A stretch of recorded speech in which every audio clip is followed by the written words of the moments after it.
네, 3월 10일 수업이고요. 어제 리액트에서 어떤 HTML의 속성을 변경하는 법, 그리고 CSS를 바꾸는 법에 대해서 살펴봤었는데, 이미지 속성을 바꾸면서 사용했었던 리액트 기능이 useState였고요. 그 다음에 스타일리스트를 변경하면서 사용했었던 게 useRef. 뭐 이런 리액트 훅 기능을 좀 활용할 수 있는 방법에 대해서 소개를 해드렸어요. 이제 오늘은 다른 기능들을 좀 소개를 해드릴 건데요. 첫 번째는 탭입니다. 보통 탭 같은 거 만들 때 이렇게 버튼들이 있고 이 탭에 표시되는 컨텐츠들이 버튼 수만큼 이렇게 있어요.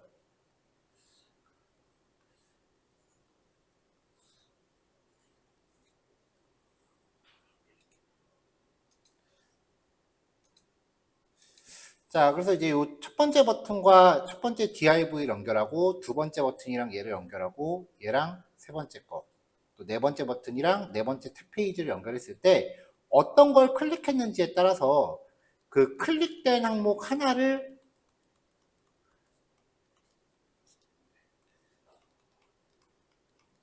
디스플레이를 블록으로 바꿔준다던가 아니면은 이제 비지빌리티 속성을 바꾼다던가 뭐 이렇게 해서 화면상에 이제 보이게 하는 처리를 해주고 나머지 것들은 화면에서 안 보이는 처리를 넣어주는 거죠. 이거를 보통 거의 CSS로 다 핸들링을 해요. 그러면 이제 리액트에서는 이러한 화면 처리를 어떻게 하느냐 이런 거에 대해서 살펴볼 겁니다. 자, 첫 교시니까 가볍게 예제 하나만 가볼게요.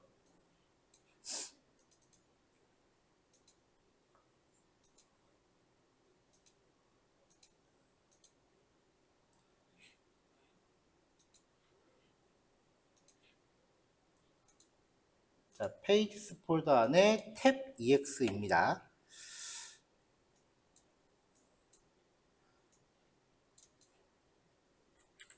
자, 일단은 스타일드 컴포넌트를 가져와서 이 전체 탭 페이지를 구현할 컨테이너를 하나 잡아줄게요. 스타일드 컴포넌트를 가져와서 div 태그를 하나 구성을 할게요. 이렇게요.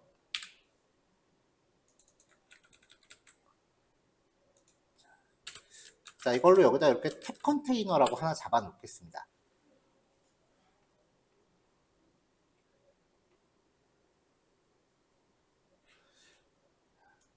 자, 여기에 이제 스타일리스트 영역을 두 개로 나눌 건데요. 탭 버튼 그룹하고 화면상에 보여질 탭 페이지 영역을 잡을 거예요.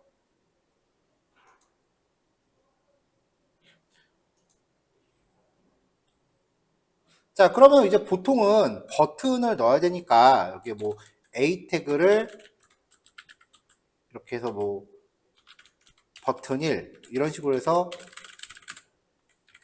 HTML 단에서는 이렇게 놓잖아요. 그리고 여기 내용을 바꿔주겠죠? 이런 식으로요. 네, 그럼 이렇게 링크가 4개가 나오는데 이렇게 출력되는 텍스트를 의미 없게 이렇게 하드코딩으로 다 하시는 일이 발생을 하시면 이거를 어떻게든 그 미리 준비된 자료 구조를 정의해 놓고 거기에 따라서 반복문으로 돌아가게끔 하세요. 반복을 돌릴 거니까 배열 형태로 잡으시면 돼요. 예를 들어서 여기다가 버튼 1, 버튼 2, 버튼 3, 버튼 4 이렇게 배열을 준비해 놓으면 화면 아래쪽에서는 탭 컨텐트.map이라고 반복 돌면서 처리할 수가 있잖아요. 그럼 여기에서의 이 V는 배열의 원소 하나가 되는 거죠. 그래서 샵 걸고 일단은 반복문 안에 들어가는 애들은 중복되지 않는 키라는 속성을 무조건 넣어줘야 되죠.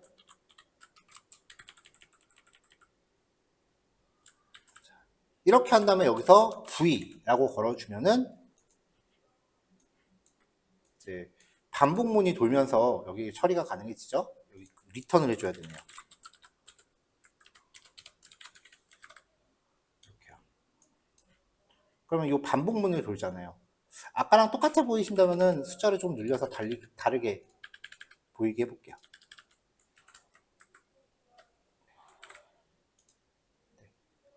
그러니까 이렇게 반복적인 컨텐츠는 자료 구조를 준비한 다음에 이걸 활용해서 한 번에 처리하는 방법을 먼저 연습을 하세요.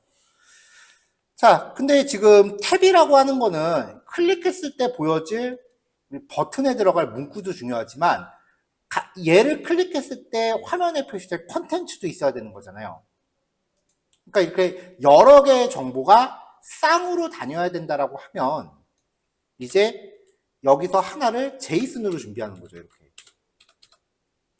그래서 그 정보들을 짝을 지어주는 거예요.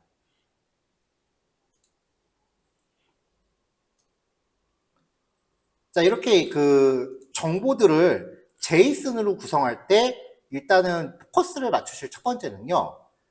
이 각각의 항목을 식별할 수 있는 고유한 일련 번호 체계 같은 걸 만드셔야 돼요. 숫자가 되건 글자가 되건 상관없어요. 중복되지 않는 고유한 일련 번호 체계를 여기다 꼭 넣으셔야 돼요. 모든 백엔드가 그런 데이터는 갖고 있어요. 이거는 이제 보통 중복되지 않는 고유한 식별값의 이름은 이거 뭐 백엔드 개발자마다 변수 이름을 뭐라고 할지는 그 사람 마음이긴 한데 통상적으로 id라고 많이 해요. 1. 그 다음에 탭의 제목. 서브젝트는 뉴욕이다. 그럼 이제 이 탭 버튼을 눌렀을 때 표시될 컨텐츠. 그러면은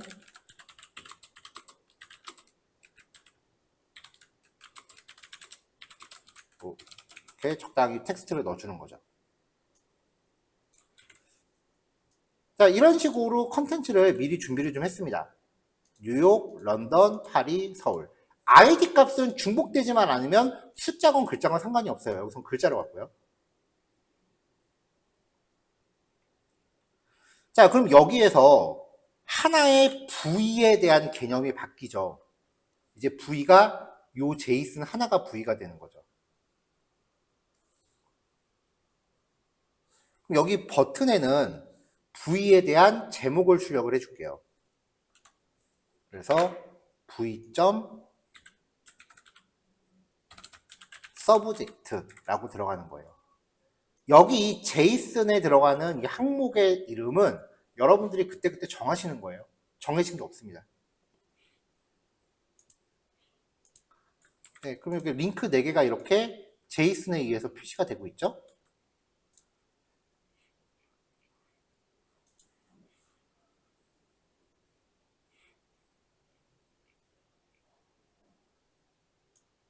자, 요 링크들을 이제 뭔가 스타일을 넣어줘야 되니까 div 태그로 탭 버튼 그룹이라고 하나 감싸줄게요.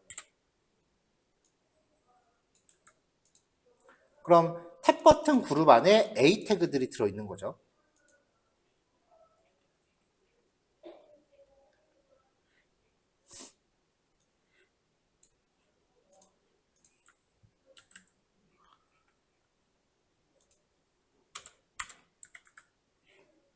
자, 그럼 스타일드 컴포넌트에서 탭 버튼 그룹에 대한 클래스 정의를 하겠습니다. 일단은 삐져나가는 거는 일단 테두리라는 줬고요. div 태그 이렇게 전체적으로 테두리 하나 줬고요. 그리고 배경 색깔은 좀 이렇게 연하게 회색으로 해주고 요 안에 지금 A 태그들한테요.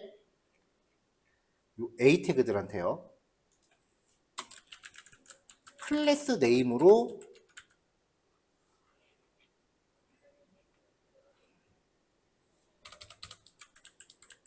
탭 버튼이라는 클래스를 줄게요. 그래서 요 링크들도 이제 CSS를 줘야 되니까. 그래서 이 안에 있는 탭 버튼한테 링크한테 사이즈를 주거나 패딩 같은 거 제대로 적용하려면 디스플레이 블록을 줘야 되잖아요. 그럼 얘네가 졸지에 세로로 들어가니까 부모한테는 디스플레이 플렉스를 걸었습니다.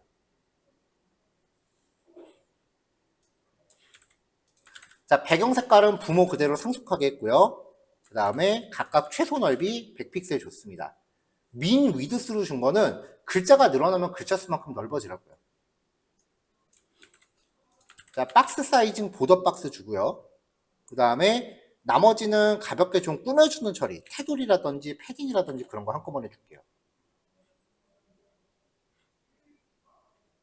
뭐 글자 가운데 데코레이션 없애고 커서 모양, 트랜지션 좀 줬어요. 트랜지션을 준 이유는 마우스가 올라갔을 때, 안으로 들어가야 되네요. 이 탭 버튼에 마우스가 올라갔을 때 배경 색깔을 좀 바꿀 때 좀 부드럽게 하려고 트랜지션을 줬고요. 그 다음에 이제 보통 이런 거 구현하면은 현재 클릭된 항목을 구별하기 위해서 뭔가 클래스를 따로 하나 만들어 놔요.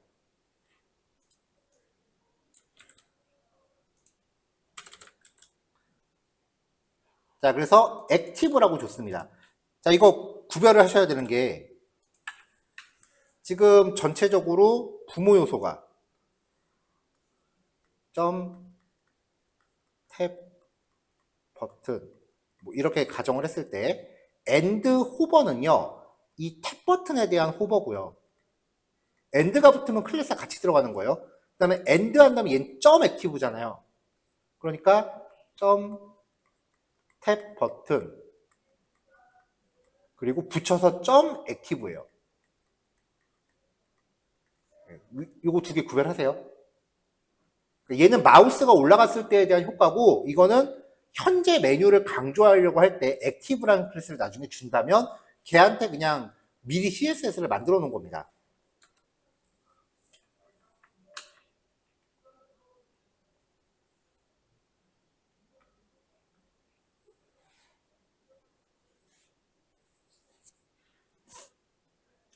자, 그럼 이제 보통은 여기서 클릭된 항목을 구현을 할 때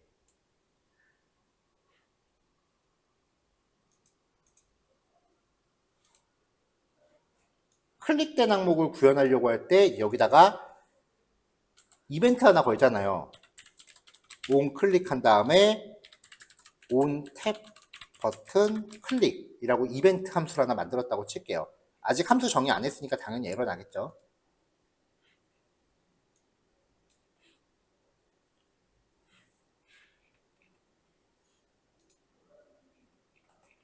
자, CSS는 이제 다 했으니까 적어놓고요.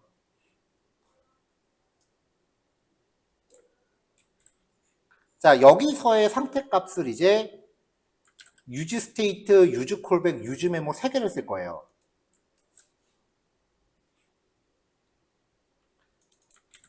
일반적인 구현 상황이라고 하면 일단 링크에 지금 우리가 클릭 이벤트는 정의해 놨으니까 그거 얼른 걸게요. 클릭 이벤트 함수 없다고 지금 에러 나고 난리가 났거든요. const on 탭 버튼 클릭. 이벤트 리스너 함수 만들 때는 use callback 이거 무조건 거시면 된다 그랬죠?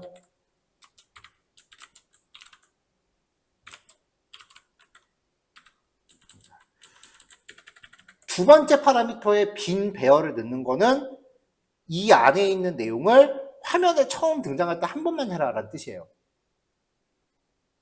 요게 이제 접목되는 게 use 이펙트, use callback, use memo.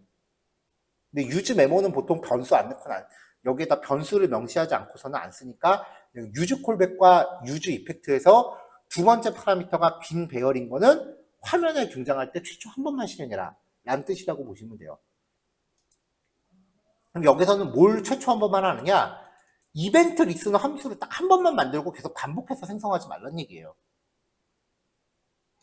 자, 이벤트 리스너니까 이 객체 받고요. 일단 링크에 대한 이벤트잖아요. 링크에 대한 이벤트니까 prevent default라고 걸고, 자, 순수 자바스크립트 코드일 경우, 이거는 배포해드리는 교환에는 안 들어있는 코드예요.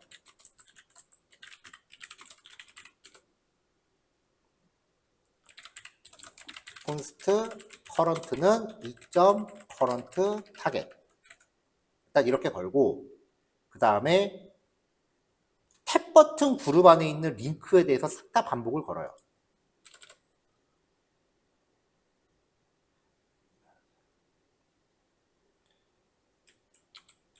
document.querySelector 탭 버튼 그룹 안에 있는 A 태그에 대해서, 아니면은 여기에 지금 클래스로 탭 버튼이라고 줬으니까 이걸로 돌아도 되겠네요. 탭 버튼에 대해서 querySelector all로 반복을 돌아요. .for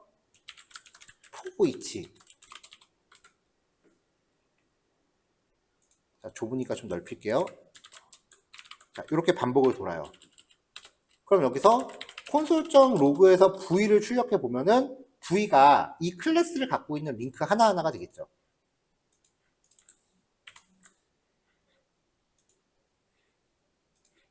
클릭을 하면은 이 4개가 쪼르륵 나와요. 자, 그럼 만약에 current와 V가 같다면 console.log V 같은 것만 출력해 보라고 할게요. 그러면 클릭하면은 딱 내가 클릭한 거 하나만 출력이 됩니다. 그러니까 이 링크를 싹 훑어가면서 사용자가 클릭한 거 하나를 짚어낸 거죠. 그럼 이때는 V한테 클래스 리스트.add 액티브라는 클래스를 주고, 나머지 항목 할 때는 v.classList.remove 액티브라는 클래스를 빼버립니다.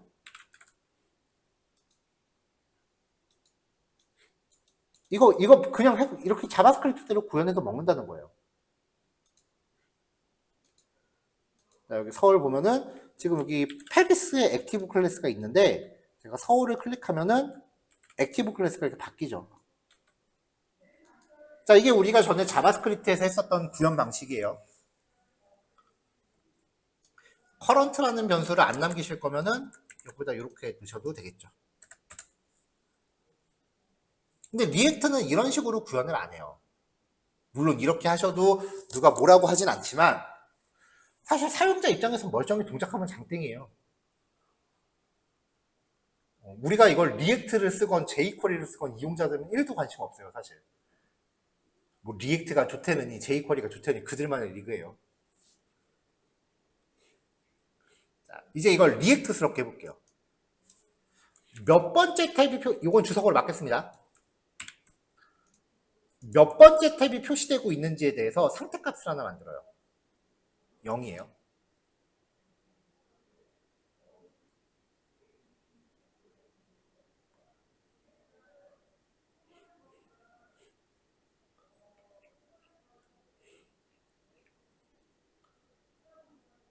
자, 그 다음에 여기 링크를 반복 돌면서 여기서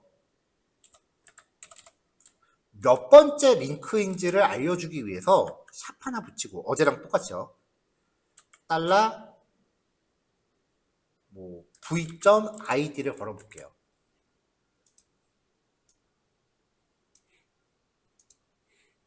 자, 그럼 링크의 주소가 이런 식으로 바뀐 거예요.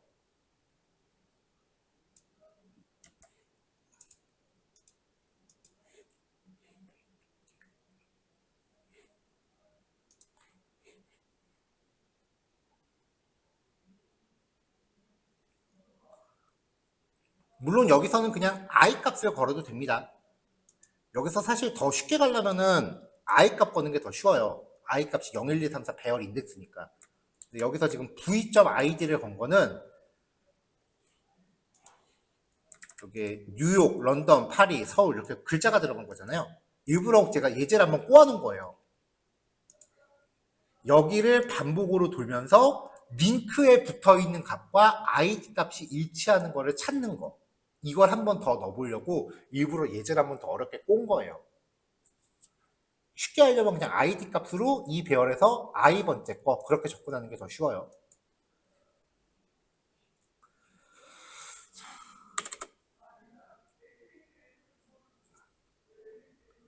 자, 여기서 이제 리액트 코드입니다.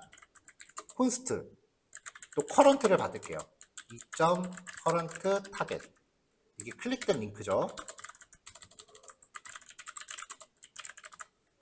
클릭된 링크에 href 속성을 가져올게요.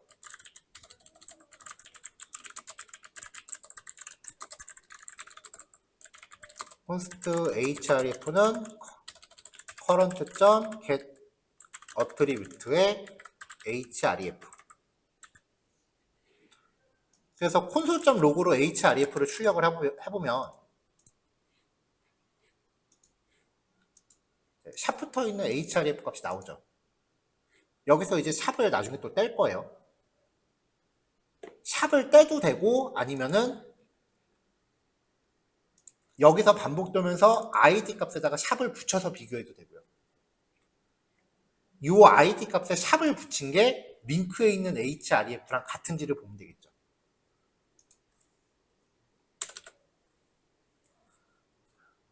자, 그러면 지금 우리가 해야 되는 게 뭐냐면은 요 href 이게 샵 서울, 뭐 샵 런던 이렇단 말이에요. 그러면은 샵 런던이라고 했을 때 이 탭 컨텐츠를 반복을 돌아요. 그래서 id 값에다가 샵을 붙여서 얘랑 비교를 해봐요. 다르죠? 또 얘랑 샵을 붙여서 얘랑 비교를 해봐요. 같죠? 그랬을 때 얘가 1번째 원소이구나 라는 거를 찾는 거예요. 이거를 일반적인 반복문으로 한다면 이렇게 될 겁니다. for let i는 0, i는 탭 컨텐트 점 length로 반복되면서 i++라고 돌고요. if 탭 컨텐트 점 id 탭 컨텐트의 i번째의 id 여기에다 샵을 붙여요.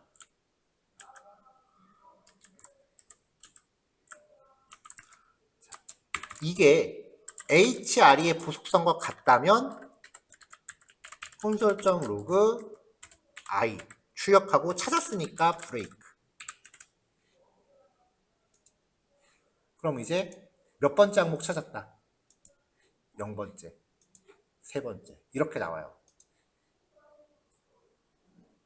그럼 여기서 찾은 이 i 값을 이 상태 값에 넣어줄 거예요.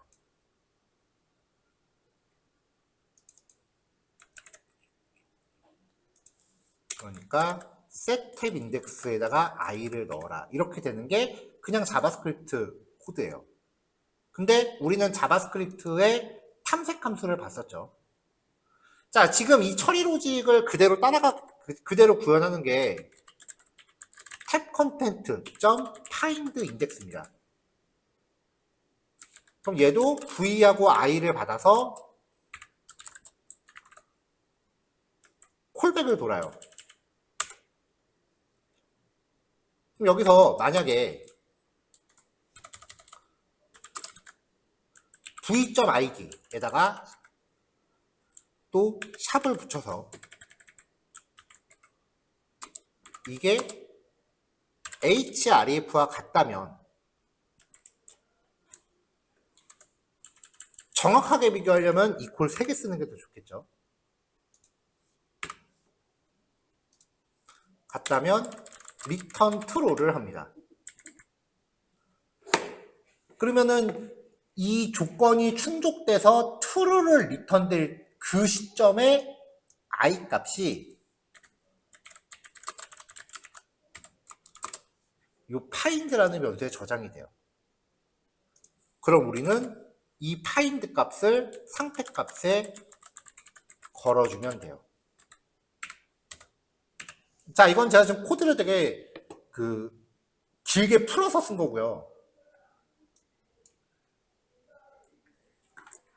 저번에도 한번 말씀드렸었는데 어떤 조건이 참일 때 true를 리턴해야 되는 일이 있다라고 하면 이 조건 자체가 지금 true니까 조건 자체를 리턴하시면 된다는 얘기 한번 드렸었어요. 그러니까 조건이 성립됐을 때 참을 리턴해야 된다라고 하면은 그냥 조건 자체를 리턴하세요.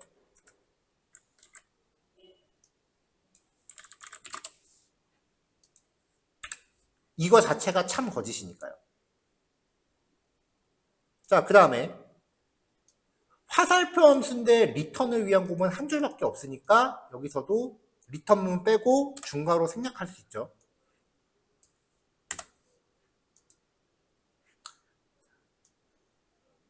여기에서 리턴해 주는 게 find에 들어가고 이 find를 여기서 쓰고 있으니까 중복되는 find 변수 생략한다라고 하면은 이 코드가 이 안에 직접 들어갈 수 있죠.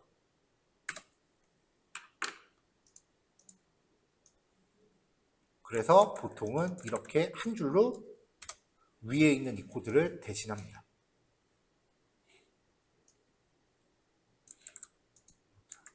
자, 이게 일반 상태값 갱신하는 코드예요. 이렇게.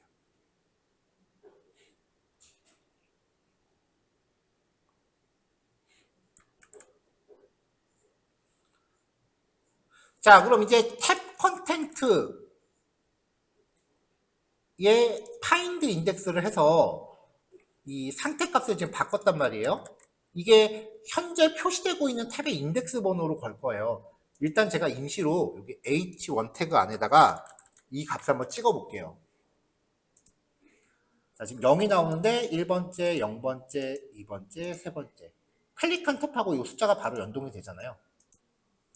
이 숫자 값이 클릭한 탭하고 바로 연계가 되죠. 그 다음에 지금 여기는 반복문을 통해서 처리를 하고 있고 이 반복문에서 i라고 하는 반복값이 있는데 0, 1, 2, 3이에요. 그러면 이 숫자랑 얘가 i가 일치하면 얘는 상태값, 얘는 반복문에서 쓰는 i값.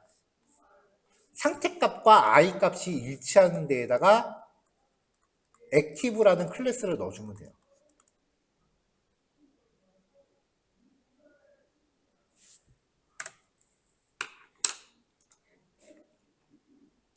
그러니까 여기서 이렇게 리턴이 바로 들어가는 게 아니라 if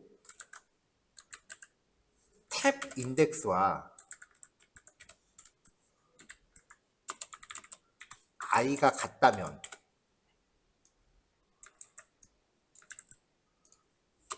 그렇지 않다면 으로 경우의 수를 나눠서 탭 인덱스랑 i 값이 일치할 때는 여기에 active라는 클래스를 하나 더 주면 이제 몇 번째 탭을 클릭했는지에 대해서 상태 값으로 연계돼서 active라는 클래스를 넣어줄지가 결정이 된다고요.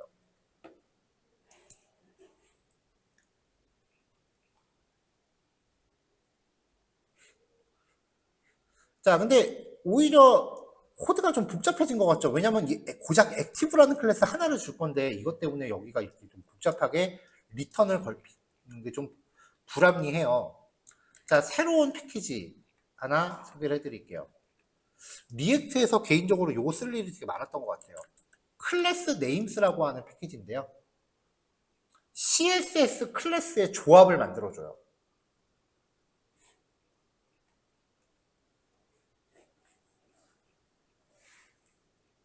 자, 어떤 식으로 사용하냐면 여기 조건은 이렇게 빼버리고요.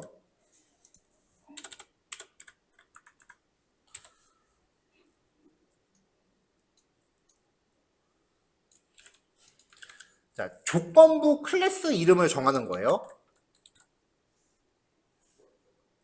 자, 클래스 네임스라는 함수를 만들면서 제이슨을 정하는데 제이슨의 키 이름은 얘한테 주고 싶은 클래스 이름이에요.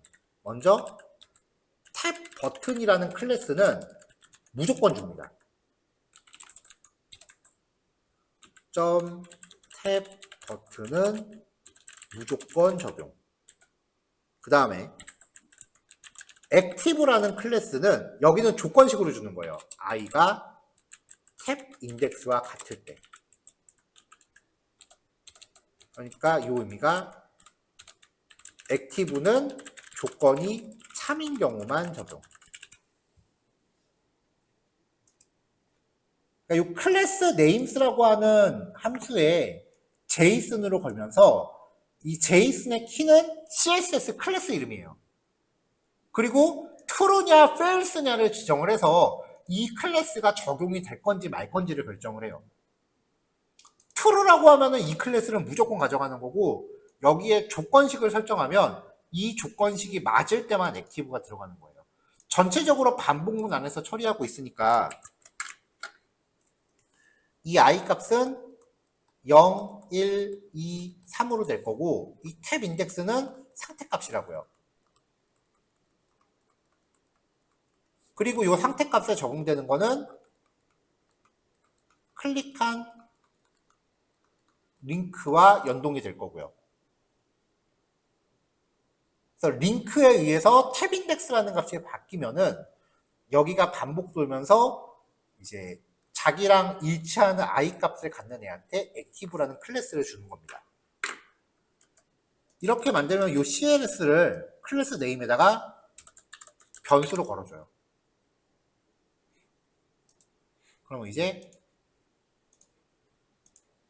조건부 CSS 클래스가 완성이 돼요. 이거 진짜 많이 씁니다.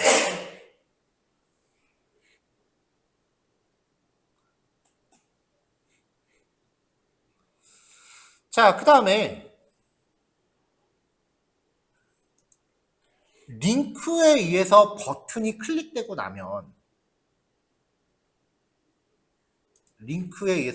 클릭되고 나면 탭 인덱스 값이 바뀌는데, 이 탭 인덱스가 바뀌면은 화면에 표시되는 내용도 같이 바뀌어야겠죠.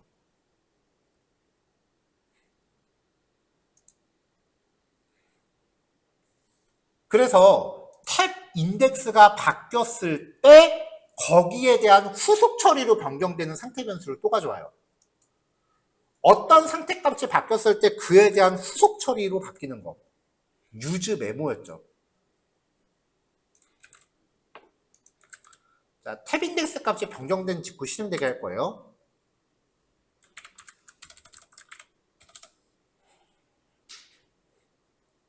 use 메모.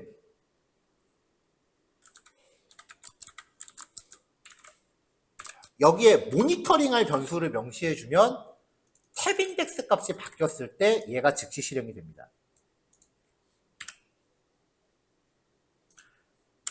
그럼 여기서는 탭 컨텐트에서 탭 인덱스가 이 중에 몇 번째 거냐는 거랑 똑같은 거니까 return 탭 컨텐트에서 탭 인덱스 위치에 있는 거를 리턴을 해요. 소가로 해서 했네요. 중가로 해서 해야 되는데 이렇게요.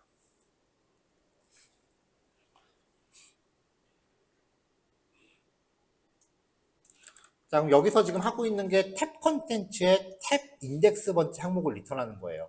이 JSON 객체 하나. 이걸 리턴하는 걸 여기서 받으면 되겠죠? 근데 여기서 지금 ID 값은 필요 없어요. 서브젝트랑 컨텐츠만 받으면 돼요. JSON을 통째로 리턴할 때 이 중에 나한테 필요한 것만 받고 싶으면 리턴을 구조분해로 받으세요.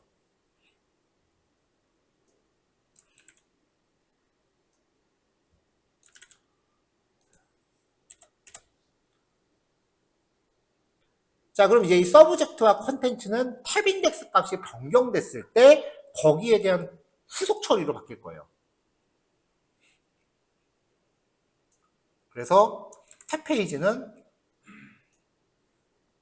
그냥 저 변경되는 것만 뿌려주면 됩니다. 그럼 링크에 의해서 탭 인덱스가 바뀌면 이 변수 값들은 알아서 바뀔 거예요.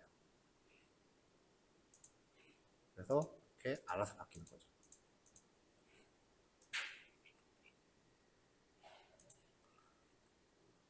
자, 탭 페이지 영역 그냥 놔두면 사실 뭐 요 예제는 여기서 끝나도 되는데 그냥 놔두면 조금 애매하니까 네. 탭 페이지에 대한 클래스 하나 이렇게 만들어 줄게요. 테두리 하나 좀 쳐준 겁니다.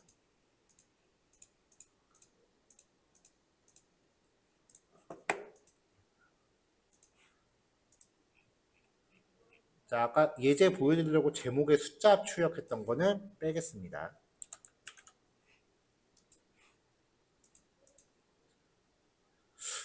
분명히 자바스크립트에서 했었던 코드인데 이제 리액트의 상태값 관리라는 개념이 들어가면 느낌이 좀 많이 달라져. 근데 개인적으로 요 예제가 유즈 스테이트와 유즈 메모의 관계를 제일 잘 표현한 예제라고 생각을 해요.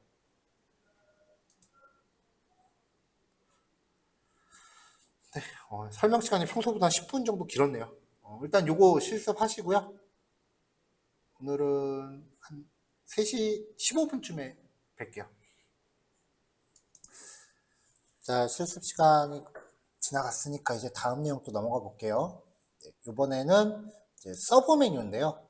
마우스를 올렸을 때 이제 메뉴들이 스르륵 열리는 형태입니다. 요 예제도 일전에 우리가 자바스크립트에서 했었던 예제를요, 리액트 스타일로 변환을 한 거예요.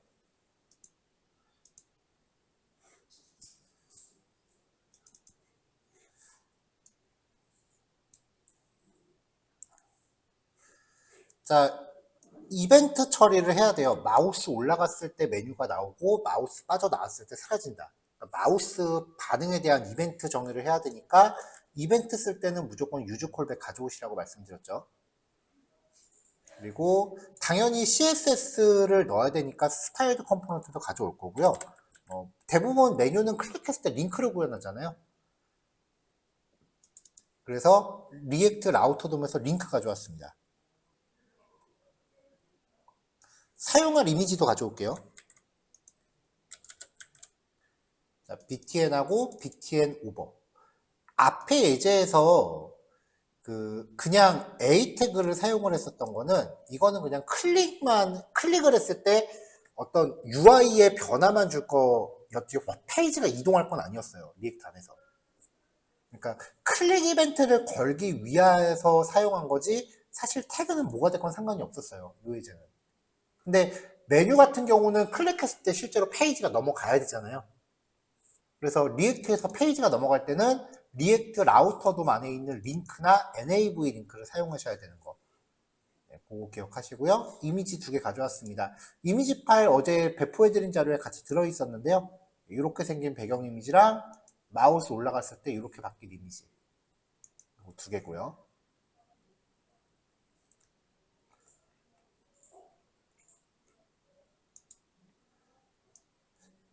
메뉴니까 스타일드 컴포넌트를 일단 목록 정의 형태로 만들게요.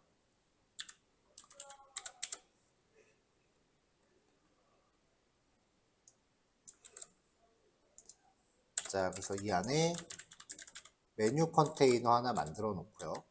그리고 그 밑에 페이지 컨텐츠를 가정해서 텍스트 하나 출력해 놓겠습니다.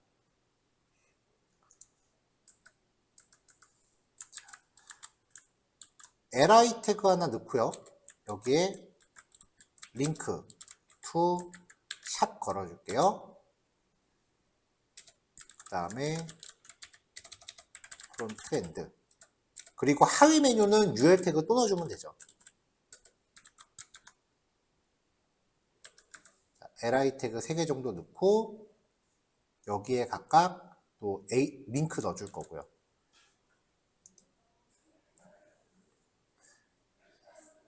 작성하다 보면은 이제 여기에 얘한테 스타일 줘야 되니까 또 위로 올라갔다가 또 얘한테 또 CSS 줘야 되면은 또 위에 올라갔다 왔다 갔다 하겠죠. 그래서 작성하는 과정에서 쓰건 안 쓰건 클래스를 미리 지정해 놓으시는 것도 방법이에요. 클래스 네임은 메뉴 아이템이라고 하나 주고요. 그 다음에 링크에는 클래스 네임에 링크라고 미리 부여하고요. 자, 그 안에 UL 태그는 클래스 네임에 서브라고 부여해 놓고 여기에 이제 링크들을 또 이렇게 포함시켜 놓는 거죠.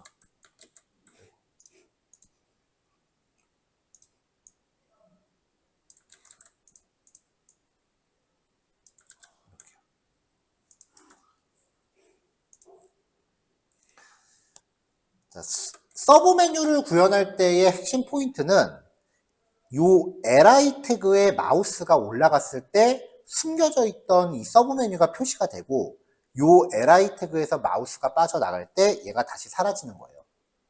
그래서 마우스 오버와 아웃에 대한 이벤트가 이 원뎁스 li 태그에 들어갑니다. 그래서 사용할 이벤트도 미리 정의해 놓을게요. on 마우스 오버에서 on 마우스 아이템 오버라는 함수를 구현하고요. on 마우스 아웃에 대해서도 on 마우스 아이템 아니고 메뉴 아이템 on 메뉴 아이템 아웃이라는 함수를 걸어 놓을게요. 그러면은 관련된 함수들 미리 위쪽에 만들어 놔야겠죠? const on 메뉴 아이템 오버는 use callback 두 번째 파라미터의 배열. 자, 이 걸어놓고 하나 더 복사해서 이름만 바꿔치기. 자, 이제 이런 식으로 메뉴가 이제 항목만 쭉 늘려트리면 되죠. 그래서 미리 준비한 코드를 이제 대체하면은 메뉴들이 이렇게 쭉 증가가 됐습니다. 이렇게 목록 정의를 중첩해서 준비한 거예요.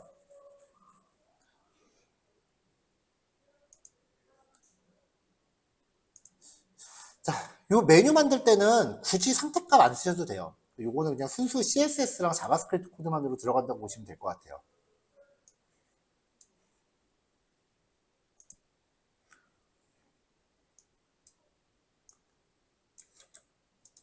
이 UL 태그에 대해서 리스트 스타일 논이랑 여백 없앴고요. 그 다음에 디스플레이 플렉스 걸면은 가로 배치되죠. 자, 그 다음에 이제 이 안에 있는 링크들한테 클릭할 수 있는 링크들한테 디스플레이 블록을 주고 그 다음에 사이즈를 부여할게요. 사이즈는 아까 퍼왔었던 이 배경 이미지 크기만큼 미리 준 겁니다. 기본적으로 백그라운드한테 이 btn을 다 걸게요.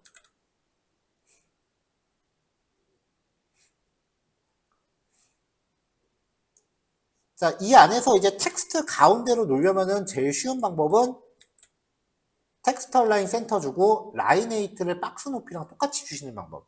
배포해드린 코드에는 이렇게 돼 있어요.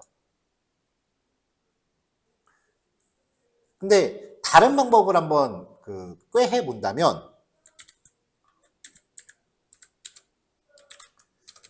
디스플레이 블록을 디스플레이 플렉스로 바꾸고요. 그 다음에 얼라인 아이템스에도 센터, 저스티파이 컨텐트에도 센터 이렇게 주셔도 가운데로 와요. 가운데 배치하는 방법이 되게 많아요. 그래서 요거는 디스플레이 블록일 때, 요거는 디스플레이 플렉스일 때. 자, 마무리하죠. 글자 좀 꾸미고요. 이제 마우스가 올라갔을 때 배경 이미지를 밝은 이미지로 바꿔줄게요.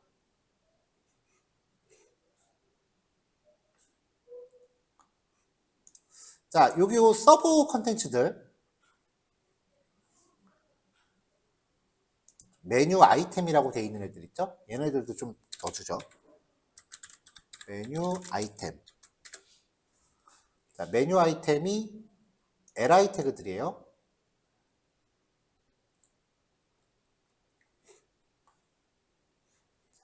이 메뉴 아이템 안에 서브라는 목록 정의가 또 있잖아요. 그러니까 얘네가 지금 서브인 거죠.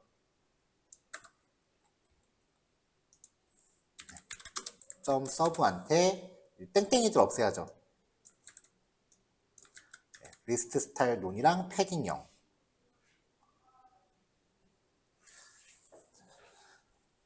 자, 그 다음에 이제 스르륵 열리는 효과를 주는 방법도 되게 많이 있는데 이것저것 해봤을 때 제가 했었던 가장 쉬운 방법은 맥스 헤이트를 0으로 주는 거였어요. 자, 지금 높이가 0이 됐기 때문에 이 헬로월드라는 글자가 지금 위로 올라왔는데 얘를 잠깐 빼고요. 다시 올라가서 일단 맥스 헤이트를 제가 50픽셀 정도 줘볼게요. 그러면 이 서브 영역의 맥스 헤이트가 만약에 50픽셀이 요만큼이 됐다라고 하면 부모한테 사이즈가 있어도 자식은 만약에 지가 더 크면 기본적으로 삐져나가잖아요. 지금 이 서브 메뉴들이 삐져나가 있는 상태예요. 이 상태에서 오버플로우를 스크롤로 바꾸면 삐져나간 영역만큼 스크롤이 되죠. 오버플로우를 히든으로 주면은 삐져나간 영역을 잘라버리죠. 자, 그럼 맥스 헤이트를 0으로 주면요. 부모 높이가 0이면은 자식은 그냥 전부 다 나가버린 상태잖아요. 거기서 오버플로우 히든을 주면은 보이는 게 아무것도 없겠죠. 이 상태에서 자바스크립트로 마우스가 올라갔을 때 이 맥스 헤이트 값만 늘려주면 돼요. 그러면은 오버플로우 히든돼 있던 영역이 점점점 보여지게 되는데 이게 애니메이션 거리기가 제일 자연스럽더라고요.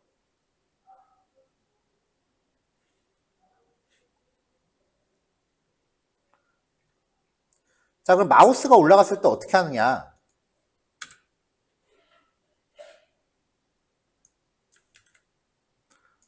자, 순수 자바스크립트 코드로 해볼게요. 자, 마우스가 올라간 자신을 갖고 오고요.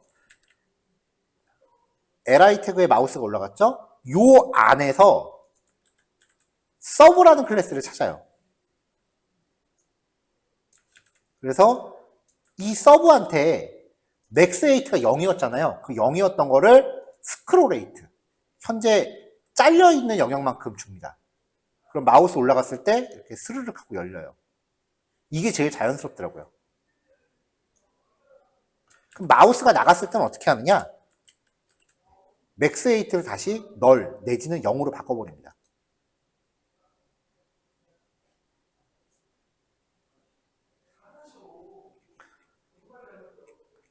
자, 그리고 나서 여기 아까 페이지 컨텐츠를 가정한 요소 이렇게 빼볼게요. 자, 여기 헬로월드가 있는데 지금 이 헬로월드는 자기보다 위에 있던 컨텐츠가 높이가 0이니까 이만큼 위치해 있는 거예요. 그러니까 메뉴가 마우스가 올라가면 메뉴가 등장하면서 높이 값이 커져 버리니까 밀린다고요. 근데 보통 메뉴는 위로 올라가야 되잖아요.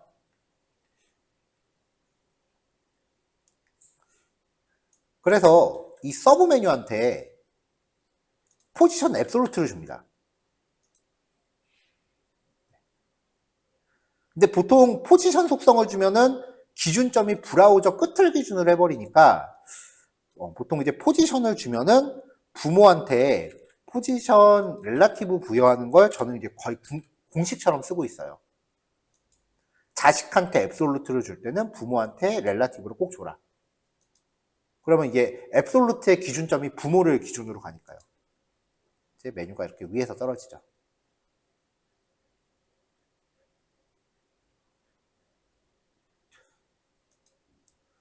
자, 이 서브 영역에 대해서 제가 임의로 백그라운드 컬러를 주황색으로 이렇게 줘볼게요. 지금 어차피 그림이 있으니까 안 나오겠지만.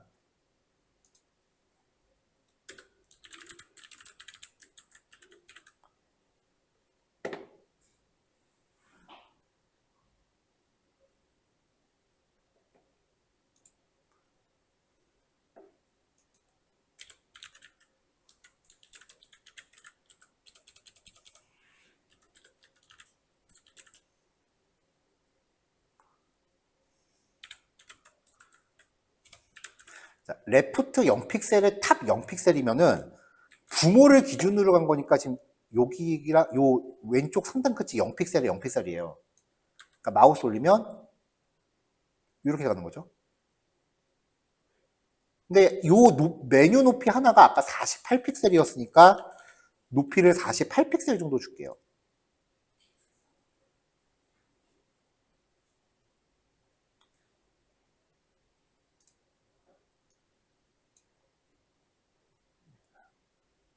자, 이렇게 위치를 잡아주시는 것도 하나의 방법이에요.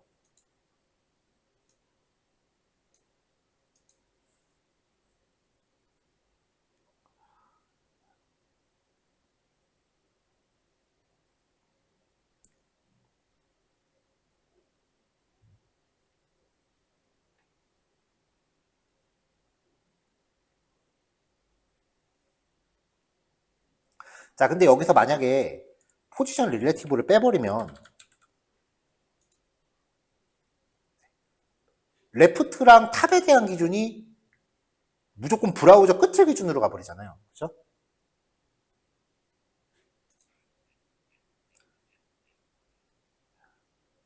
자, 그러면 지금 포지션 릴레이티브를 지금 요 li 태그한테 각각 줬었는데 이거를 부모에 대한 ul 태그로 전체 컨테이너로 바꿔볼게요.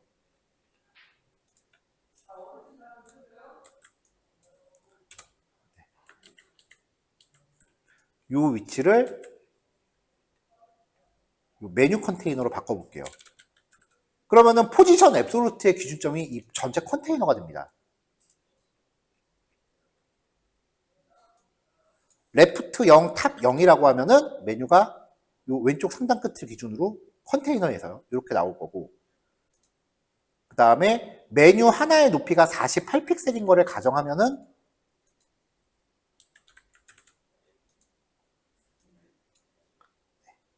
마우스 올렸을 때 이제 다 열리는 거죠. 가운데 있는 요 이미지들은 메뉴마다 위치를 조금씩 바꿔주시긴 해야 돼요. 이게 지금 뭘 보여드리는 거냐면은 이거 질문이 되게 많이 들어와요.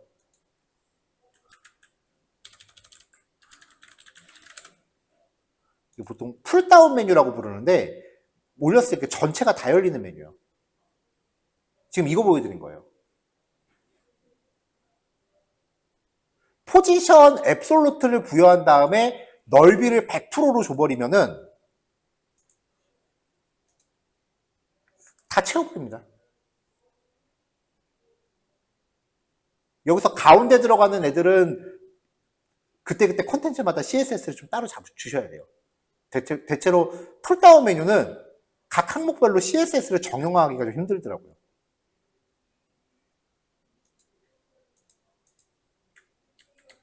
그래서 이 예제를 잘 응용하시면 풀다운 메뉴도 그렇게 뭐 크게 어려운 건 아니다. 예제 수준은 수업 예제 정도로 되돌릴게요. 자, 여기까지입니다. 네, 요거 완성해 보시고, 네, 요거는 4시까지 충분히 마무리 되실 것 같아요. 4시까지 마무리 하시고 4시 10분에 뵐게요. 자, 다음 넘어갈게요. 이번에는 이제 클릭했을 때 숨겨져 있는 컨텐츠가 열리는 아코디언 컨텐츠입니다. 이제 컬랩시블이라고 부르기도 하는데요.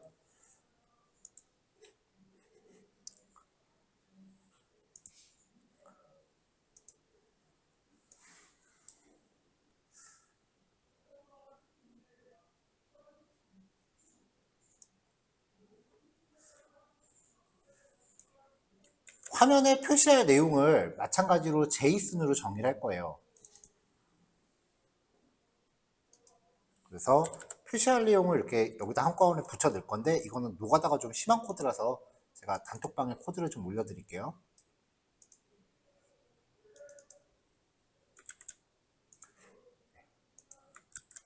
이렇게 들어갔는데요. 자세히 보시면은 그냥 똑같은 내용 여러 번 반복해 놓은 거예요.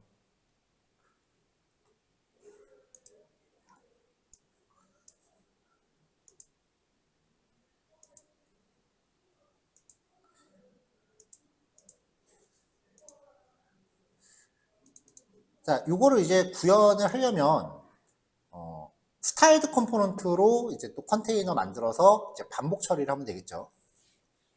일단은 지금까지 했었던 스타일대로 이제 진행을 해볼게요. 이벤트 만들 거니까 유즈 콜백 들어가고요. 그 다음에 스타일드 컴포넌트를 가져오겠습니다. 그리고 이 스타일드 컴포넌트를 활용해서 CSS에 대한 컨테이너를 하나 잡죠.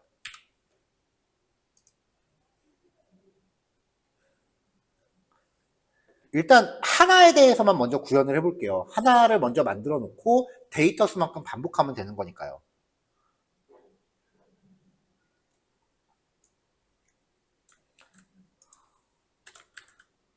자, 컨테이너 잡아놓고 그 다음에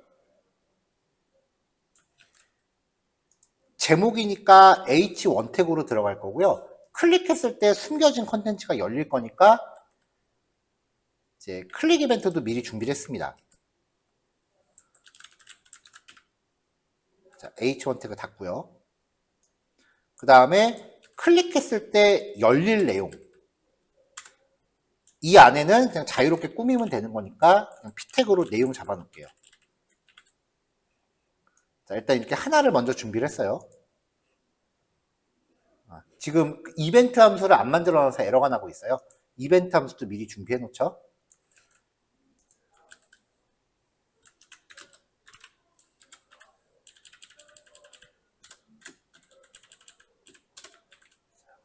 자, 이벤트 함수도 정의를 해놨습니다. 그럼 제목하고 내용이 나와요. 자, 그 다음에 이제 CSS 잡을게요. 제목으로 들어갈 컬랩스 타이틀 요 안에 이제 H1 태그에 지금 컬랩스 타이틀이라고 클래스를 넣어놨어요. 그래서 클래스 잡아주고 그 다음에 내용 영역도 컬랩스 컨텐트라고 클래스 미리 줘놨어요. 자, CSS는 별거 없습니다. 배경 색깔 먼저 주고 그 다음에 글자 색깔이랑 클릭해야 되니까 커서 모양 여백 좀 잡아주고요. 지금 제가 화면이 150%로 확대되어 있어서 되게 크게 보여요. 자, 그 밖에 이제 몇 가지 스타일도 줍니다. 박스 사이징, 보더 박스, 테두리, 폰트 웨이트, 마진, 텍스트 얼라인. 아웃라인 논이라는 거는 왜 링크 같은 거 클릭하다 보면 주변에 이렇게 포커스가 있는 경우 있잖아요. 그거 주지 말라는 거고 글자 크기 16. 액티브라는 클래스를 갖고 있거나 마우스가 올라갔을 때는 배경 색깔을 좀 진하게 바꾸겠습니다. 자, 그 다음에 이제 내용 부분. 내용 부분은 이제 클릭했을 때 열릴 거니까 기본적으로 여백이랑 배경 색깔 좀 주고요.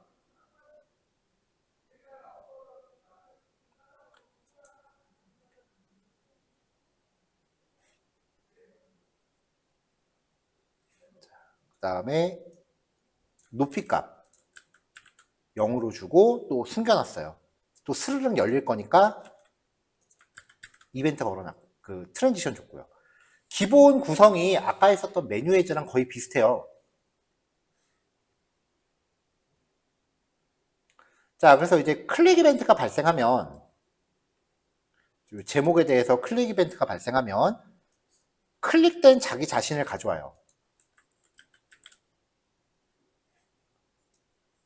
그리고 스스로한테 액티브라는 클래스를 이거는 메뉴 같은 경우는 마우스 올라가면 계속 그 액티브 클래스가 머물러 있으면 되는데 얘는 클릭할 때마다 열렸다 닫혔다를 반복해야 되잖아요.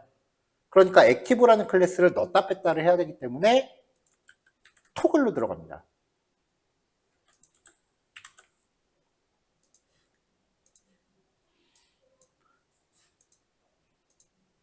자, 그럼 여기 H1 태그에 지금 액티브 클래스가 없는데 클릭하면은 액티브 클래스가 들어가고요. 한 번 또 클릭하면 액티브 클래스가 사라지죠.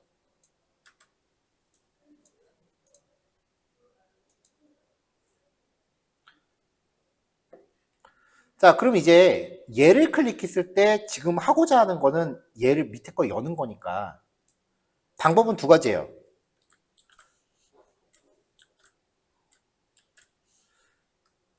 요 클릭된 자기 자신의 다음 거를 탐색하는 방법이 있고요. 아니면은 클릭된 자기 자신의 부모를 찾아가서 부모에서 다른 대상을 찾는 방법이 있고요. 저는 주로 이 두 번째 방법을 더 많이 써요. 왜냐면은 여기에 HTML 태그가 더 복잡해질 가능성이 있기 때문에.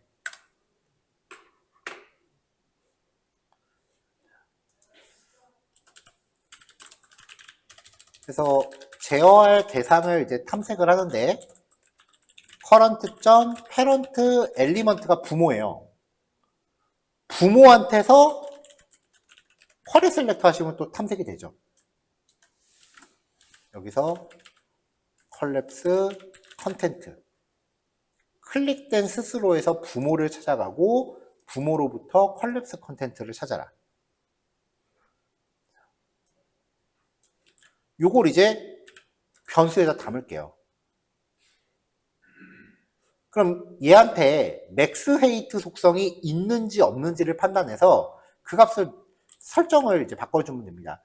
만약에 맥스 헤이트가 있다면 맥스 헤이트를 널로 바꾸고 그렇지 않다면 맥스 헤이트를 스크롤 헤이트로 바꿔라.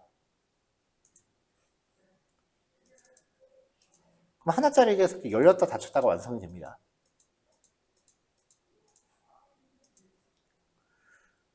자, 전체 데이터를 지금 여기 준비해 놓고 있잖아요. 타이틀과 컨텐트가 있어요. 그러면 이걸 가지고 여기를 반복 돌리는 거죠.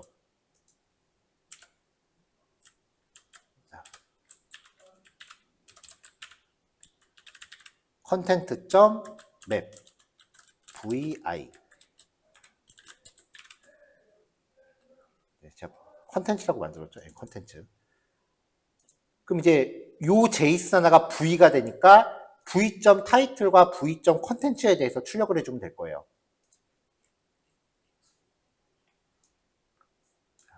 만들어 놓은 거를 요 안에서 반복 처리하게끔 넣어주고 그러면 키가 하나 들어가야 되죠. 키는 i값. 제목은 v.title 내용은 v.content 이렇게 해서 이제 데이터만큼 나오는 거죠.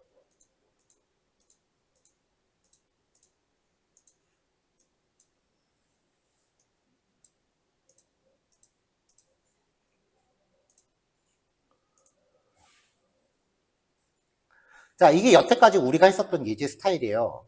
근데 만약에 이 열리는 컨텐츠를 다른 페이지에서도 써야 된다.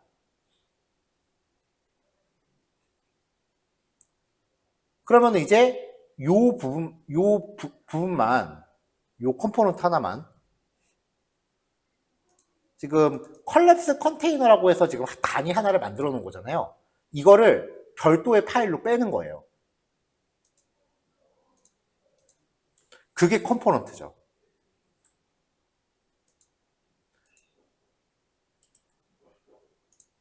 자, 그래서 컴포넌트 폴더에 collapse.js라는 파일 하나 만들겠습니다. 자, 초기화 했고요. 요 단위 하나를 별도의 파일로 빼는 거예요.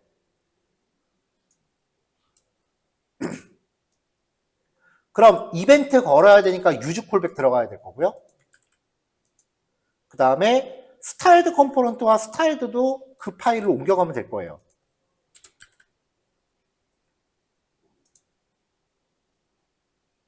자, 이제 컬랩스 컨테이너 단위로 하나를 만들어주고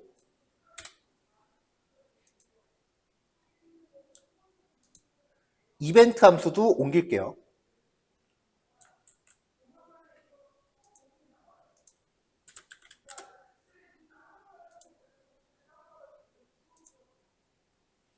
그 다음에 클릭했을 때 요 컨텐츠 그리고 내용 클릭할 제목과 클릭했을 때 표시될 내용을 이 안으로 옮겨줍니다. 딱 한 단위만 별도의 파일로 빼는 거예요. 이벤트랑 다 포함해서. CSS랑 이벤트까지 다 포함해서. 근데 아까는 출력할 때 v.타이틀과 v.컨텐트 반복 돌리면서 출력하고 있었는데 지금 여긴 내용이 없잖아요. 그러면 요 제목과 내용은 이제 프롭스로 받는 거죠. 타이틀, 컨텐트.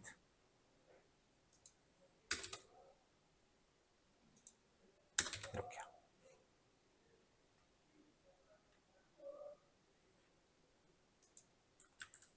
자, 그럼 이제 얘를 사용하고 싶다면 다시 퀄랩스 EX로 돌아가서 반복문을 잠깐 딴 데다 옮겨 놓을게요.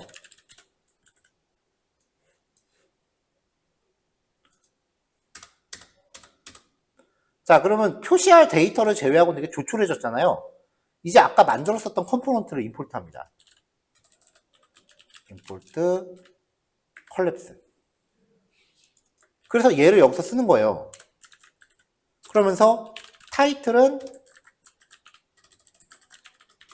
제목 주고 그 다음에 컨텐트는 이것은 내용입니다.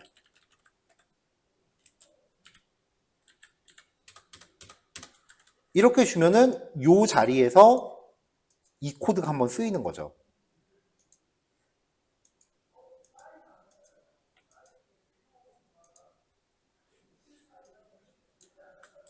자, 그럼 이제 다시 우리가 데이터를 반복문에서 뿌리고 있었잖아요. 그럼 반복문에서 뿌리던 거를 우리가 만들어 놓은 컴포넌트로 바꿔주는 거고요. 이제 반복문 안에 있으니까 키 프로퍼티 들어가 줘야 되고 제목은 반복문에서 접근할 수 있는 제목. 내용도 반복문에서 접근할 수 있는 내용. 자, 이렇게 바꿔주면은 자주 사용되는 단위 하나를 별도의 컴포넌트로 빼놓은 거니까 이제 어디서든지 요것만 갖다 쓰면 다른 파일에서도 얼마든지 열리는 메뉴를 재사용할 수 있는 거죠. 특히 컬랩스 같은 경우는 뭐 FAQ뿐만 아니라 다른 데서도 꽤 많이 종종 쓰이기 때문에 이런 단위는 별도의 파일로 이렇게 빼놓으시면 쓸모가 되게 많아요.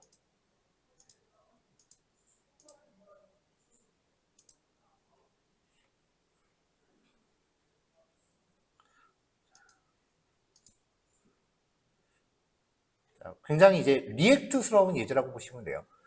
리액트를 쓸모로 인해서 최대 이점은 다른 HTML 파일에도 비슷하게 들어가는 코드를 소스 복사 붙여넣기 하는 게 아니라 컴포넌트라는 개념으로 얼마든지 재사용할 수 있다는 거예요. 그 기술을 10분 활용하지 않는다라고 하면은 굳이 리액트를 건드릴 의의가 크질 않아요. 물론 이제 성능상의 이점이라든지 이런 것들도 좀 이야기를 할 여지가 있긴 하지만 그런 이제 성능적인 그러니까 굉장히 부단히 프로그램적인 이야기를 걷어내고서 작성자의 편의만 놓고 본다면 컴포넌트 기술을 쓰지 않는다라고 했을 때는 일반 HTML보다 그냥 더 복잡하게 짤 뿐이에요. 그러니까 리액트를 사용하실 때 제일 먼저 포커스를 맞추셔야 되는 부분은 자주 쓰이는 부분을 컴포넌트라는 개념으로 접목을 해서 이거를 재사용하게끔 만든다. 그 부분인 겁니다.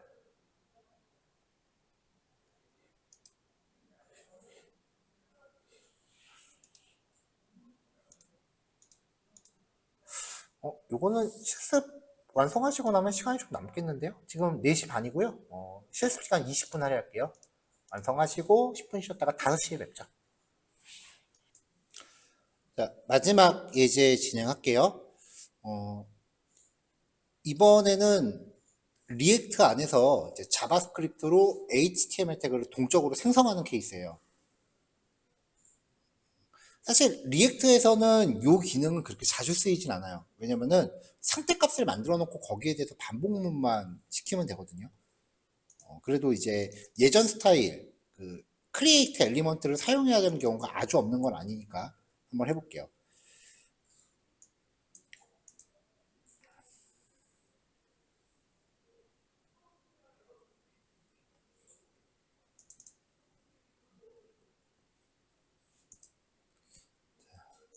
일단은 이벤트를 처리할 거니까요. 유즈 콜백을 하나 넣을 거고요.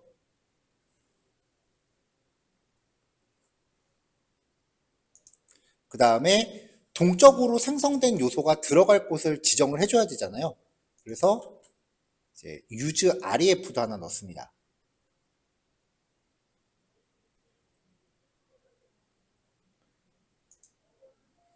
그리고 스타일을 넣어야 되니까 스타일드 컴포넌트도 미리 하나 넣어놓을게요. 목록 정의 태그를 하나 만든 다음에 버튼 누를 때마다 그 안에다 요소들을 넣을 거예요. 그러니까 목록 정의 태그를 스타일드 컴포넌트로 정의를 하고요.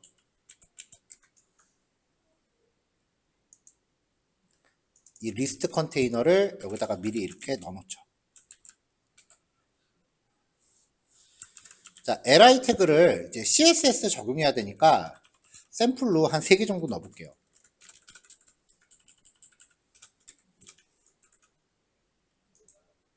자, 그럼 이렇게 목록 정의 태그 3개가 생성이 되어 있는 상태예요. 목록에 대한 기본 초기화 준비하고요. 네, 이렇게 땡땡이들 다 없어지고 여백 없어졌죠? 그 다음에 이 안에 있는 li 태그한테 간단하게 여백하고 테두리 좀 주겠습니다.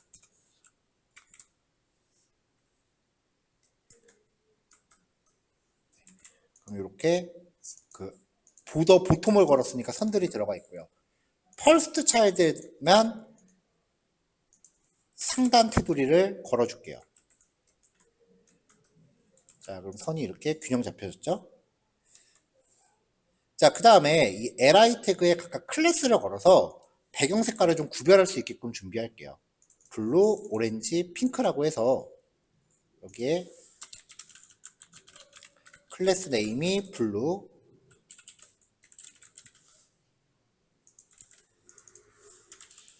오렌지, 핑크라고 들어갔을 때 배경 색깔 다르게끔. 자, 지금 예제에 살려는 거는 이 li 태그를 버튼 눌렀을 때 동적으로 만드는 거예요.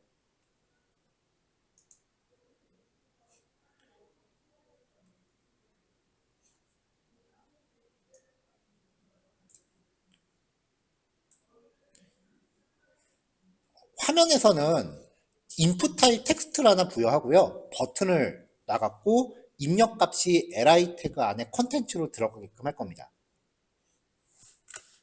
그래서 인풋 타입 텍스트 하나 넣고요. 여기에 입력값을 취득을 해야 되니까 버튼 눌렀을 때 이제 입력값을 취득을 해야 되니까 이 인풋 태그에 접근을 해야 되잖아요. 그래서 인풋 태그에 접근하기 위해서 use ref로 참조 변수를 하나 만들었어요. 그래서 여기다가 ref 속성으로 코멘트라고 걸어줬고요.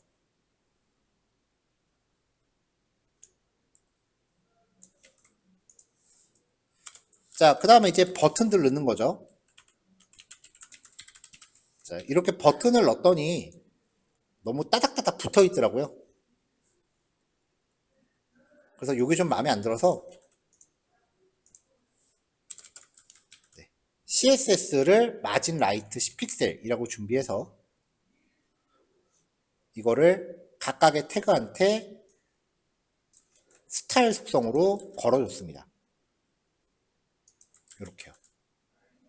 그럼 버튼들 추가될 때마다 오른쪽에 여백이 조금씩 들어가겠죠. 별거 아니에요.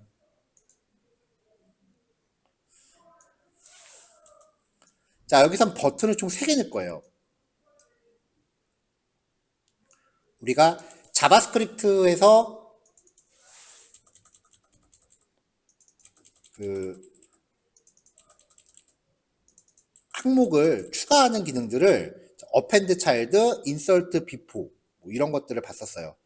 그래서 그런 애들을 쓰기 위해서 버튼을 3개를 넣을 거고요. 그래서 그 버튼 3개에 대한 클릭 이벤트 미리 준비했습니다. 하나, 둘, 셋. 안에 내용은 지금 구현 안 돼 있고요. 그리고 이 버튼의 이벤트를 연결한 버튼을 지금 요거는 샘플로 미리 넣어놓은 거고 이렇게 정의를 했어요. 스타일 3개 똑같이 줬고 각각의 이벤트만 서로 다르게 연결한 거예요. 그래서 이렇게 버튼 3개 들어가 있습니다. 이제 버튼을 누르면 얘를 누르면 여기에 있는 입력값을 받아다가 li 태그로 묶을 거예요. 다른 버튼들도 그 기능은 똑같이 들어갈 거예요.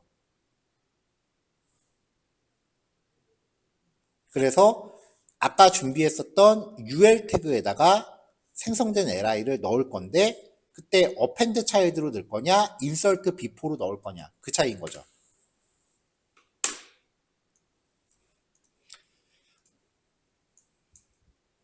자, 그럼 이제 li 태그는 매번 만들어 줘야 되니까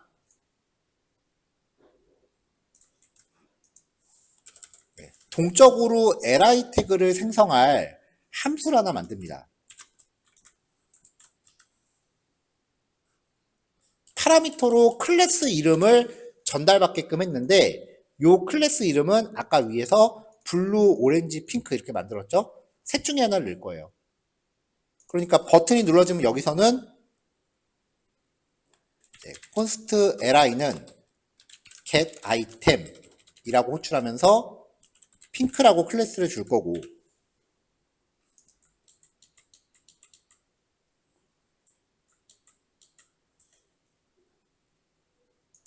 순서대로 블루 여기서는 오렌지 여기서는 핑크라고 클래스를 줄 거예요. 그럼 위쪽에 있는 이 get item 함수에서 li 태그를 생성해서 리턴을 해주면 중복 코드가 좀 줄어들겠죠. 자, 그래서 여기서 일단 li 태그를 document.create element로 만듭니다. 그리고 이 li 태그에 클래스 리스트 add라고 한 다음에 item이라는 클래스를 먼저 하나 주고 파라미터로 전달된 색상 클래스를 줘요. 이 item이라는 클래스를 준 거는 여기서는 item은 그 디자인 적용을 위함이 아니라 복수의 클래스를 적용할 수 있다는 것을 이제 확인하기 위함이에요. 자, 그 다음에 이 li를 클릭했을 때 뭔가 또 해주고 싶다면 이 li 태그한테 클릭 이벤트도 걸어줘요.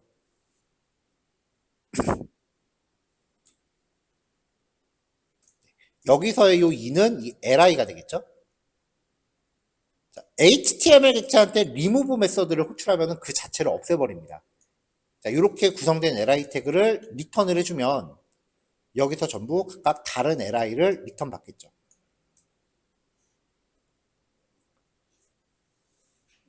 자, 밑에 있는 이 리스트 컨테이너에다가 이 li를 넣어줄 겁니다. 얘가 ul 태그였잖아요. 그럼 이제 얘를 또 제어를 해야 되니까 참조 변수를 만들어줘야 돼요.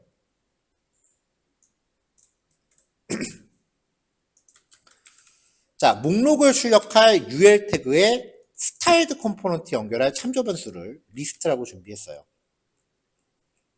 얘를 여기다가 ref라고 해서 이렇게 만들어주면 되죠.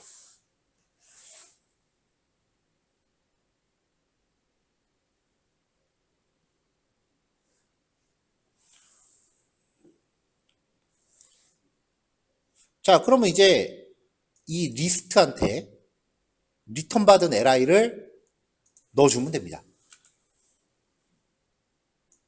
이때 메서드를 각각 바꿔서 넣어줄 거예요. 자, list.current한테 append child로 넣어라.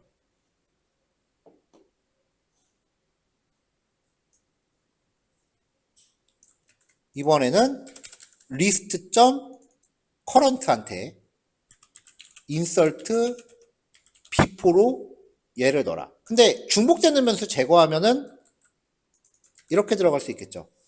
insert before는 파라미터가 2개였어요. 첫 번째 파라미터를 널로 주면은 어펜드 차일드랑 차이가 없습니다. 기존 항목을 유지하고 맨 뒤에 추가해요. 근데 만약에 여기에 어떤 HTML 객체를 지정해 주면은 그 객체 전에다가 넣어줘요. 여기서도 핑크를 걸어서 li 태그 중에 first child 전에다 넣어라 라고 하면은 가장 맨 위에 있는 거 전에다 넣으라고 했으니까 맨 위에다 추가하라는 얘기가 되겠죠. 자, 그래서 1.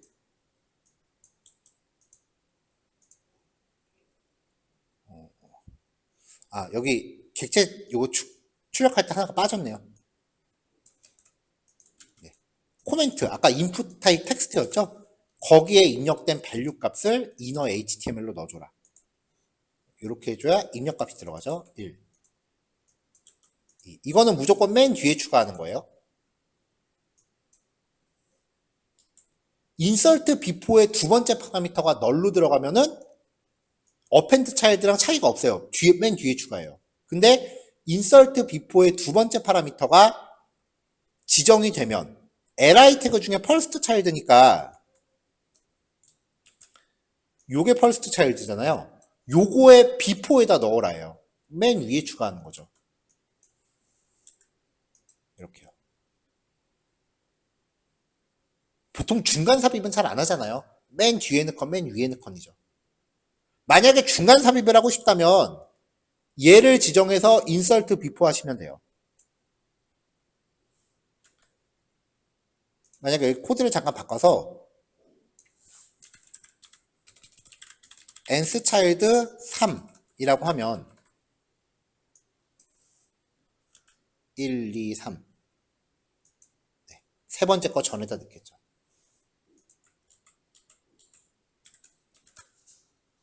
자, 그리고 각각의 li 태그가 클릭 이벤트를 갖고 있으니까 클릭하면 스스로 없앨 겁니다. 이렇게요.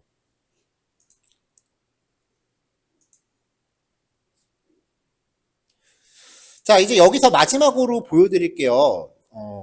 지금 순전히 예제 코드가 제가 평상시에 작성하는 형태대로 가고 있으니까 위쪽에 임포트 할 거 하고 그 다음에 스타일드 컴포넌트로 컨테이너 하나 만들고 그 다음에 그 컨테이너를 이렇게 집어 넣어서 사용을 하고 있다고요. 근데 경우에 따라서는 이 스타일 코드가 자바스크립트 파일 안에 같이 있는 걸 좀 불편해 하시는 경우도 있어요. 그렇다고 해서 이제 얘를 완전히 CSS로 빼려는 건 아니고 스타일드 컴포넌트만 따로 분리하는 경우예요.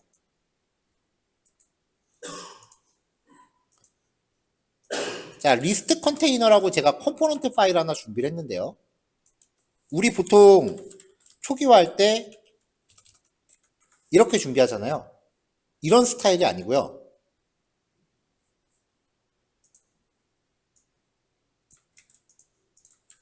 스타일드 컴포넌트만 이렇게 참조하세요. 그 다음에 요 스타일드 컴포넌트 구현해 놓은 CSS 부분 있죠? 얘만 덜어내요. 얘만 다른 파일 이렇게 덜어내서 이 스타일드 컴포넌트를 익스포트 시킵니다. 그러니까 CSS만 뽑아낸 거예요. 그럼 이제 여기서는 스타일드 컴포넌트가 필요 없고 import list container. 그럼 얘는 CSS만 갖고 있는 스타일드 컴포넌트잖아요. 이거를 사용하는 거죠. 이런 식으로 이제 스타일드 컴포넌트 코드만 따로 빼서 사용하시는 경우가 있고요. 이렇게 사용하는 경우는 저는 그냥 편의상 확장자를 다 JS라고 놓는데 이렇게 스타일드 컴포넌트, 즉 UI 관련된 파일만 뽑아내는 경우는 확장자를 JSX로 넣으시는 경우도 있어요. 그러니까 디자인용 파일과 로직용 파일의 확장자를 따로 넣는 케이스인 건데 저는 그건 별로 마음에 안 들어서 확장자는 다 그냥 JS를 쓰고 있어요. 그러니까 리액트, 즉 자바스크립트 코드 자체가 되게 형식이 빡빡한 게 아니기 때문에 사람마다 스타일이 다 달라요. 이거를 되게 좋은 말로 표현하면은 유연하다라고 표현을 하는데, 사실 공부를 막 지금 막 처음 시작하는 상태에서 같은 결과를 만들어내기 위해서 이런 방법도 있고 이런 방법도 있고 이런 방법도 있다 그러면 되게 헷갈려요. 왜냐면은 뭐가 최선인가를 계속 집착하게 돼요. 그래서 이러면은 저는 아예 처음부터 다른 방법들은 하나도 언급을 안 하고 그냥 제가 쓰는 방법만 수업에서 소개를 해드리거든요. 그러니까 이게 어떻게 보면은 뭘 가르쳐 드린다는 느낌이 아니라 저는 이렇게 개발하고 있습니다라고 그냥 일종의 세미나 같이 소개해 드리는 느낌이에요, 저한테는. 그러니까 하나의 사례로 이해를 해주시면 되고, 그래서 다른 사람들은 이렇게 짜는 사람들도 있습니다라고 기회 될 때 적당한 시점에서 한 번씩 보여드리는 거예요. 그래서 자기만의 스타일을 좀 만드셔야 돼요. 코딩하다 보면은 항상 머릿속에 이게 떠나질 않아요. 내가 뭔가 만들었는데 이게 과연 맞나? 이게 잘한 건가? 그 질문 평생 따라다닙니다. 저도 제가 짠 코드는 아직도 그 생각해요. 근데 그 고민을 하셔야 코드가 점점 개선이 돼요. 그러니까 지금 자랑스럽게 되게 자신있게 이 코드를 말씀드리는 것 같아 보이지만 저도 속으로 이거 말고 다른 방법 없을까 매번 고민을 하고요. 그래서 저는 수업의 매 기수마다 컨텐츠가 바뀌어요.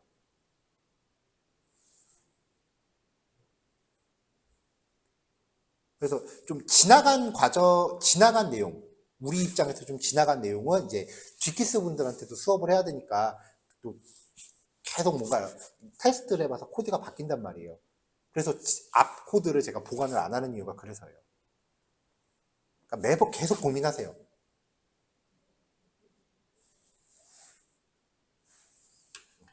그렇게 고민을 하셔야 실력이 늘어요. 그래서 제가 수업 때마다 하는 얘기가 있어요. 혹시 실습 소스 이거보다 더 좋게 만드시면 저도 좀 나눠주세요. 저보다 더 좋은 방법을 만드시는 분들도 분명히 계세요. 자, 오늘 요거까지 소개해 드릴게요. 여기까지 완성하시면 되고요. 요 정도면 한 5시 40분쯤이면 정리되시겠죠? 네. 다음 주에는 이제 오픈소스 라이브러리들, 흔히 우리가 플러그인이라고 부르는 것들 있죠? 네, 그런 것들을 이제 리액트에서 쓰는 방법 몇 가지 선별해서 소개해 드릴 거고요. 그것도 저번에 우리 자바스크립트 공부했을 때 봤던 것들이랑 거의 겹칠 거예요. 걔네들의 이제 리액트 버전들. 플러그인 쓰기는 리액트가 더 편해요. 자, 녹화 여기까지 하겠습니다.